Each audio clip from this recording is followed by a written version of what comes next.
Assalamualaikum warahmatullahi wabarakatuh. Perkenalkan nama saya Natali Katrin dengan NIM 2023071016. Pada kesempatan kali ini saya ingin menjelaskan atau mempresentasikan terkait pengujian dan analisis kualitas sistem informasi akademik atau SIAKAT MyUPJ menggunakan ISO 25010. Presentasi kali ini saya lakukan atau saya buat untuk memenuhi syarat UAS mata kuliah pengujian dan penjaminan kualitas perangkat lunak yang diampu oleh Bapak Dr. Safrizal ST MMM.Com.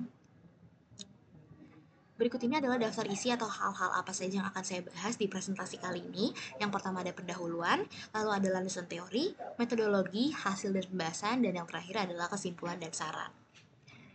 Baik, ini adalah latar belakangnya. Ada beberapa latar belakang mengapa saya melakukan pengujian dan juga analisis untuk SIAKAT MyUPJ. Jadi yang pertama seperti yang kita ketahui bahwa SIAKAT ini merupakan sistem digital atau sistem informasi akademik yang digunakan untuk mengelola data akademik seperti KRS, jadwal, nilai, dan lain sebagainya. Nah, kalau di Universitas Pembangunan Jaya atau UPJ, sistem ini dikenalnya atau biasa kita menyebut itu sebagai MyUPJ. Nah, masih sering banyak kendala yang terjadi atau yang dialami selama pemakaian MyUPJ ini. Contohnya kayak misalnya masih suka ada nge-lag atau server lemot dan lain sebagainya gitu. Nah, masalah tersebut itu bisa menurunkan efisiensi dan juga kualitas layanan akademik, yang mana hal tersebut dirasakan oleh mahasiswa, dosen, tendik dan lain sebagainya yang menggunakan MyUPJ ini. Nah, di sini kita menggunakan ISO ISO 25010 yang merupakan standar internasional untuk menilai kualitas perangkat lunak berdasarkan 8 karakteristik.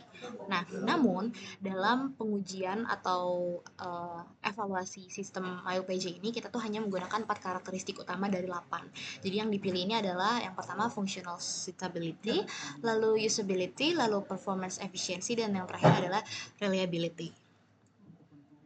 Nah, ini yang selanjutnya adalah rumusan masalah. Di sini ada 4 rumusan masalah um, yang jadi penelitian ini. Yang pertama itu adalah bagaimana kesesuaian fungsional atau functional suitability dari MyUPJ dalam memenuhi kebutuhan akademik. Lalu selanjutnya, seberapa baik tingkat usability dari MyUPJ dalam mendukung aktivitas akademik pengguna.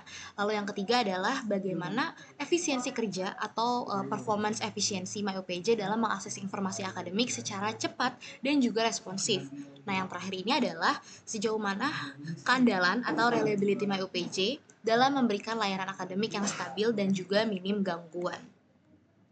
Nah, berikut ini adalah tujuan penelitian yang diharapkan bisa menjawab rumusan masalah yang tadi saya sebutkan. Jadi yang pertama ini adalah menganalisis functional suitability dari MyUPJ. Lalu selanjutnya untuk menilai kemudahan penggunaan atau usability. Dan yang ketiga adalah mengevaluasi efisiensi kinerja atau performance efisiensi. Dan yang keempat ini adalah menentukan tingkat keandalan atau reliability MyUPJ dalam memberikan layanan akademik yang stabil dan juga minim gangguan. Ini ada manfaat penelitian. Jadi kita bagi menjadi 3. Yang pertama masyarakat, peneliti, dan juga ilmu pengetahuan. Kalau bagi masyarakat, terutama mahasiswa di Universitas Pembangunan Jaya itu, kita bisa Kita bisa mengevaluasi kualitas sistem, bisa memberikan gambaran juga bagi mahasiswa, dosen, dan pengembang untuk mengoptimalkan sistem akademik berdasarkan standar ISO 25010. Selanjutnya kalau untuk peneliti itu, kita bisa memberikan pengalaman saya sendiri sebagai peneliti yang melakukan kegiatan ini tuh saya mendapat pengalaman dalam menerapkan metode evaluasi perangkat lunak berbasis standar internasional karena ISO itu kan standar internasional, serta memperkuat pemahaman saya dalam bidang pengujian dan juga penjaminan kualitas perangkat lunak. Nah, selanjutnya untuk ilmu pengetahuan ini kita bisa penelitian ini bisa menambah referensi ilmiah terkait evaluasi kualitas sistem informasi akademik atau SIAKAT dan juga mendukung penelitian lanjutan di bidang pengembangan dan peningkatan SIAKAT digital gitu. Selanjutnya adalah landasan teori. Ini seperti yang tadi sudah dijelaskan saya, SIAKAT itu adalah sistem berbasis teknologi yang digunakan untuk mengelola aktivitas akademik, entah itu nilai, jadwal, KRS, dan lain sebagainya. Lalu selanjutnya, pengujian dan penjaminan kualitas perangkat lunak. Ini merupakan proses untuk memastikan bahwa perangkat lunak itu berfungsi sesuai dengan kebutuhan pengguna dan dikembangkan mengikuti standar kualitas yang sudah ditetapkan gitu. Selanjutnya adalah kita menggunakan black box testing karena saya tidak bisa akses source code-nya, jadi kita pakai black box testing. Nah, jadi black box testing ini adalah metode pengujian perangkat lunak yang mengevaluasi output berdasarkan input yang diberikan tanpa melihat kode internal. Jadi ini tuh cocok untuk apa ya? Untuk menilai sistem dari sudut pandang pengguna gitu. Selanjutnya adalah ISO. Nah, ya ISO 25010. Ini merupakan standar internasional untuk mengevaluasi kualitas perangkat lunak berdasarkan 8 karakteristik seperti eh, yang diambil saya ini adalah 4 kayak tadi functional suitability, usability, performance efficiency, ada juga keandalan atau reliability. Berikut adalah metodologi. Mohon maaf, ya, ini adalah metodologi yang dilakukan dalam penelitian kali ini. Jadi, jenisnya itu kita menggunakan deskriptif kuantitatif, lalu pendekatannya kita menggunakan studi evaluatif, dan fokusnya adalah evaluasi kualitas siakat Mayo PJ berdasarkan ISO 25010. Nah, objek penelitiannya adalah Mayo PJ atau ya siakat Mayo PJ. Alasannya adalah karena saya sendiri sebagai mahasiswa atau mahasiswi Universitas Pembangunan Jaya dan ya Mayo PJ ini digunakan oleh mahasiswa, dosen, dan lain sebagainya dan Mayo PJ ini sangat penting dalam proses akademik di Universitas Pembangunan Jaya. Nah, bagaimana metode pengumpulan datanya? Metode pengumpulan data di sini kita menggunakan kuesioner yang disebar ke mahasiswa. Saya mendapat 30 responden yang mana itu jawabannya berupa skala Likert 1 sampai 5 yang nanti itu ada apa ya? Ada nilainya juga, satu itu berapa, dua berapa, dan lain sebagainya. Lalu kita juga melakukan observasi langsung karena saya memiliki akun MyOPJ, jadi saya bisa melakukan observasi secara langsung. Dan yang terakhir adalah pengujian teknis menggunakan PageSpeed Insight. Yap, jadi seperti yang sudah tadi saya jelaskan, jadi ini karakteristiknya ada 4. Functional suitability, usability, performance efficiency, dan yang terakhir adalah reliability. Nah, indikatornya itu kalau functional suitability itu kecocokan fitur terhadap kebutuhan pengguna. Nah, metode pengumpulan datanya tadi kita menggunakan Likert dan alat atau instrumennya itu adalah form atau questionnaire. Sama juga untuk yang usability, tapi kalau usability itu digunakan untuk mengukur kemudahan pengguna, kejelasan tampilan, dan lain sebagainya. Nah, selanjutnya kalau performance efficiency itu merupakan apa ya, kecepatan akses atau waktu respon. Di sini itu kita menggunakan pengujian teknis menggunakan PageSpeed Insight. Nah, selanjutnya yang terakhir adalah reliability. Di sini saya menggunakan observasi secara langsung karena tadi saya bilang saya mempunyai akun di MyOPJ dan yang kita ukur ini adalah kestabilan sistem dan juga frekuensi gangguan itu seperti apa. Nah, ini untuk apa sih namanya hasilnya ya. Nah, kita kan kuantitatif. Jadi ya nilai rata-ratanya segini, teman-teman. Jadi dari 421 sampai 5 itu sangat baik kategorinya. 341 sampai 420 itu baik, 261 340 cukup, 181 sampai 2,60 itu kurang dan 1 sampai 1,80 itu sangat kurang. Jadi ini nilainya dan kategorinya seperti itu. Oke, berdasarkan dengan apa yang sudah dilakukan, pengujian yang sudah dilakukan, saya akan memaparkan bagaimana hasil evaluasinya. Oke, jadi pada bagian 4 ini dibagi menjadi 3 bagian. Jadi saya akan memaparkan hasil dan juga kesimpulan. Maaf, jadi hanya 2. Tapi hasilnya ini terbagi menjadi 4 karakteristik sesuai dengan karakteristik yang saya ambil dari ISO 25010. Yang pertama itu adalah functional suitability.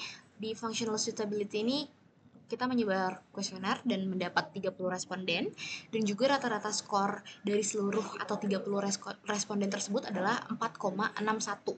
Nah, yang mana kalau bisa dilihat di sini 4,61 itu kategorinya sangat baik ya teman-teman. Jadi 421 sampai 5 itu sangat baik dan kita berada di nilai 4,61 maka kategorinya adalah sangat baik.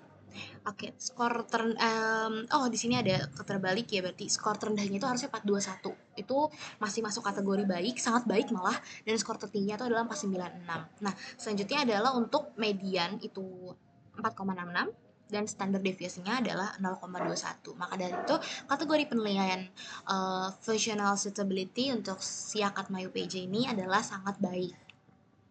Nah, yang selanjutnya adalah usability. Nah, di usability ini kita sama ya kayak tadi metode pengumpulan datanya kita menyebar kuesioner dan mendapat 30 responden dan di sini tuh rata-rata skor yang didapat hanya 3,81. Nah, kalau misalkan dilihat di sini 3,81 itu hitungannya masih baik ya. Jadi dia tidak sangat baik tapi tidak cukup juga jadi dia masih ada di kategori baik. Oke, skor ininya Oke, skor tertingginya itu adalah 4,19 dan skor terendah itu 3,45 dan mediannya itu 3,75, standar deviasi 0,24. Nah, kategorinya itu masuk ke baik.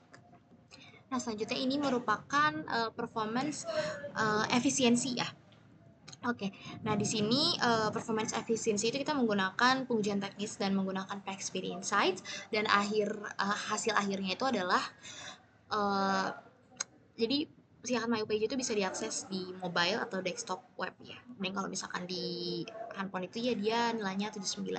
Jadi kategorinya kita masih butuh improve, needs improvement, tapi ya interpretasi ISO-nya itu interpretasi ISO itu masih di kategori cukup baik sampai baik gitu. Selanjutnya adalah untuk desktop. Nah, desktop itu kan dia lebih bagus ya, jadi dia 88, dan kategori dari Google-nya itu adalah good, dan ya, interpretasi ISO-nya itu adalah baik. Nah, rata-ratanya ini adalah 83,5, dan ini masih masuk ke dalam kategori baik untuk interpretasi ISO. Selanjutnya adalah untuk reliability, yang ini dilakukan berdasarkan pengalaman saya sebagai peneliti, observasi langsung. Oke, jadi ini kami mengambil contoh, saya mengambil contoh pada saat pengisian KRS matkul. Jadi kita biasanya bagi jadi dua. Di UPJ itu ada pengisian matkul prodi dan juga pengisian matkul kota. Nah, matkul prodi itu biasanya dilakukan di minggu pertama atau hari ke-1 sampai ke-7. Lalu kalau matkul kota itu di minggu kedua atau hari ke-8. Hari ke-8 sampai hari ke 15. Mohon maaf, ini di sini saya ada salah tulis. Nah, kalau untuk pengisian matkul prodi itu tuh biasanya nggak ada gangguan. Jadi kita tuh lancar aja, stabil dan lain sebagainya. Hanya saja ketika kita memulai untuk pengisian matkul kota itu biasanya servernya down, lambat banget ngerespon, bahkan bisa error, dan mana hal itu tuh bisa menyebabkan kita sebagai mahasiswa-mahasiswa itu kesulitan mengakses dan menyimpan KRS. Bahkan banyak mahasiswa yang akhirnya tidak bisa mendapat kelas kota karena apa? Karena kalah war, karena tadi itu server itu lambat merespon seperti itu. Nah, oke, ini pembahasannya. Jadi saya uraikan mungkin dari tadi ya. Jadi kalau misalkan functional suitability itu rata-ratanya 4,61, dan itu masuk ke kategori sangat baik gitu. Nah, jadi fiturnya tuh kayak KRS, nilai, jadwal itu terbukti sesuai dengan kebutuhan pengguna. Selanjutnya adalah untuk usability itu rata-ratanya 3,81, dan ini hitungannya juga baik. Ehm, jadi mungkin bisa dikatakan bahwa MyUPJ itu mudah digunakan, namun masih perlu peningkatan antar muka untuk pengguna baru seperti itu. Nah, selanjutnya adalah untuk performance efficiency, kita mendapat skor page speed itu adalah 83,5. Jadi kalau untuk mobile web itu 79, sedangkan untuk mobile desktop itu adalah 88. Nah, web desktop itu adalah 88. Jadi ini baik, tapi perlu optimasi untuk di handphone, penggunaan di handphone gitu ya, terutama pada saat pengisian KRS. Nah, selanjutnya ada reliability, stabil saat pengisian matkul prodi, namun bermasalah saat pengisian matkul kota. Server lambat, kesulitan menyimpan KRS, dan lain sebagainya. Jadi hitungannya mungkin masih baik, hanya saja dengan catatan. Baik, selanjutnya adalah bagian terakhir, yaitu kesimpulan. Jadi kesimpulannya ini adalah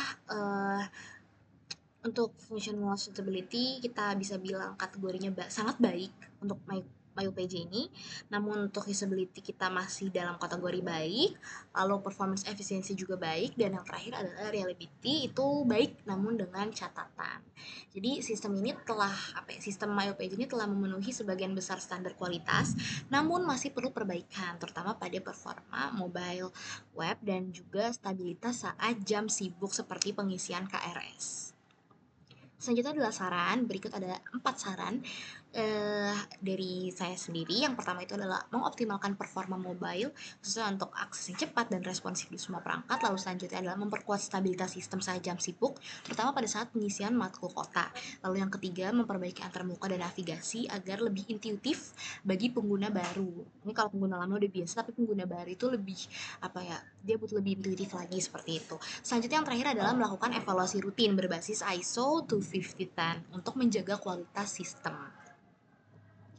Berikut adalah presentasi yang bisa saya sampaikan, kurang lebihnya mohon maaf. Terima kasih.